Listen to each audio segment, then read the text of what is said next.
Hi friends, welcome back to YouTube channel MCC tech అనమాట. మనకి PhonePe కానీ Google pay కానీ ఎన్నైతే ఉంటాయి కదా, మనం వాటిలో ఏమైనా ట్రాన్సాక్షన్స్ కానీ ఎవరికన్నా వచ్చేసి పేమెంట్ ఏమైనా చేయాలంటే మనకు వచ్చేసి ఖచ్చితంగా యూపీఐ పిన్ అయితే ఉండాలి, లేకపోతే వచ్చేసి మనం పేమెంట్ చేయలేమన్నమాట.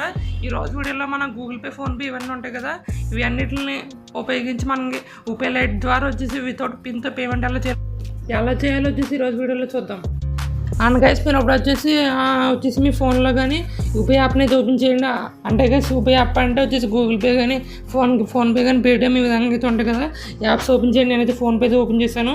హోమ్ పేజ్ అయితే చూడొచ్చు.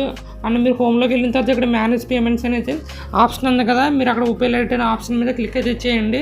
అండ్ గైస్, ఫస్ట్ మీరు యూపీఐ లైట్ని యాక్టివ్ చేయాలంటే మినిమం దీంట్లో 10 or 200 రూపీస్ అయితే బ్యాలెన్స్ అయితే యాడ్ చేయాలన్నమాట. మనకి యూపీఐ లైట్లో 2000 వరకు మినిమం మనీ అయితే యాడ్ చేసుకోవచ్చు అనమాట. మనకి యూపీఐ లైట్ ద్వారా మినిమం మనం బయట ఏదైనా చిన్న ట్రాన్సాక్షన్స్ వచ్చేసి మనం చేయగలమన్నమాట.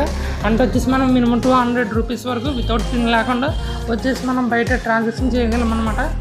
అండ్ మనకి యూపీఐ లైట్ ద్వారా వచ్చేసి మీరు ట్రాన్సాక్షన్ చేసినవన్నీ ఇక్కడ హిస్టరీ వేరేగా ఉంటుంది అనమాట. ఇక్కడ నుంచి మీరు చూసుకోవచ్చు. మనం బయట నార్మల్ యూపీఐ చేసిన పేమెంట్స్ వచ్చేసి ఈ విధంగా మీకు హిస్టరీలో అయితే ఉంటాయి. మనకు వచ్చేసి యూపీఐ లైట్ ఈ విధంగా ఉపయోగపడుతుంది అనమాట. ఓకే గైస్, మన ఛానల్ని సబ్స్క్రైబ్